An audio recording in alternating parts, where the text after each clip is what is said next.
एक बार की बात है, एक गरीब इंसान अपनी गरीबी से बहुत परेशान था। अपनी गरीबी की वजह से वह अपने पत्नी व 2 बच्चों के परिवार को भी ठीक तरह से संभाल नहीं पा रहा था। उसके लिए अपने परिवार के लिए 2 टाइम का भोजन जुटा पाना भी मुश्किल हो रहा था। वह अपनी ऐसी ज़िंदगी से तंग आ चुका था। इस गरीबी और लाचारी ने उसके दिमाग में उथल पुथल मचा दी थी। अपनी इस समस्याओं से बचने के लिए उसने घर छोड़कर भाग जाने का निर्णय लिया और एक रात वह चुपचाप अपना घर परिवार छोड़कर चला गया। उसे यह नहीं पता था कि उसे कहाँ जाना है।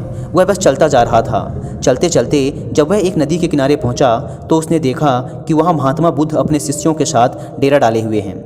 यह देखकर उसने निर्णय लिया कि वह सन्यासी बन जाएगा और महात्मा बुद्ध का शिष्य बनकर उनके साथ ही विचरण करेगा। यह निर्णय लेकर वह महात्मा बुद्ध के डेरे में जाता है और उनके चरणों में गिरकर बुद्ध से यह विनती करता है कि वो उसे अपना शिष्य बनाकर अपने साथ रख लें। महात्मा बुद्ध ने उस गरीब इंसान की तरफ ध्यान से देखा और फिर मुस्कुराते हुए बोले, ठीक है, आज से तुम भी मेरे काफिले का हिस्सा हो। अगली सुबह जब महात्मा बुद्ध का काफिला आगे बढ़ा तो वो भी उनके साथ चल पड़ा। गर्मी का मौसम था और तेज धूप भी थी, लेकिन महात्मा बुद्ध का काफिला लगातार बढ़ता जा रहा था।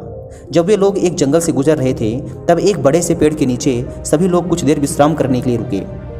तेज धूप व लंबी यात्रा के कारण महात्मा बुद्ध को बहुत जोरों की प्यास लगी थी। इसलिए महात्मा बुद्ध ने अपने नए शिष्य से कहा, यहाँ पास में ही एक सरोवर है, तुम वहाँ से मेरे लिए पानी ले आओ। महात्मा बुद्ध की आज्ञा पाकर वो गरीब इंसान सरोवर की तरफ पानी लेने चल पड़ा। जब वह सरोवर के पास पहुँचता है तो देखता है कि वहाँ कुछ जंगली जानवर सरोवर के पानी में उछल कूद मचा रहे हैं। उसके सरोवर के पास आते ही सारे जंगली जानवर उससे डरकर वहाँ से भाग गए। उसने देखा कि जानवरों की उछल कूद की वजह से तालाब के नीचे का कीचड़ व सड़े गड़े पत्ते ऊपर आ गए हैं और सारा पानी मटमैला व गंदा हो गया है। यह देखकर वह बिना पानी लिए ही चुपचाप वहाँ से वापस लौट जाता है और बुद्ध से जाकर कहता है, बुद्धा, उस सरोवर में तो बहुत ही गंदा पानी था, उसे तो पिया ही नहीं जा सकता। शिष्य की बात सुनकर बुद्ध कुछ देर तक तो शांत रहे, लेकिन थोड़ी ही देर बाद उसे बुलाकर कहा, जाओ उसी सरोवर से पानी ले आओ।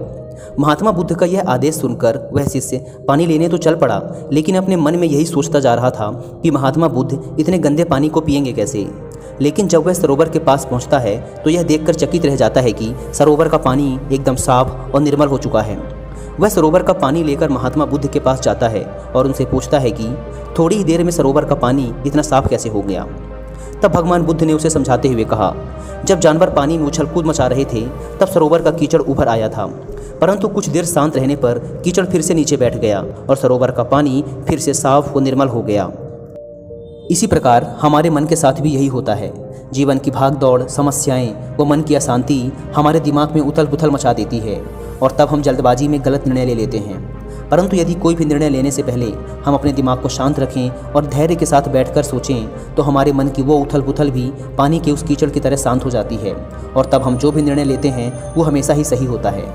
इसलिए बुरे समय में इंसान को कभी भी धीरज नहीं खोना चाहिए। महात्मा बुद्ध की यह बात उस इंसान को समझ में आ गई और जब वह शांति से बैठकर अपने द्वारा लिए गए निर्णय के बारे में सोचता है तो उसे एहसास होता है कि उसने घर छोड़कर गलत किया था।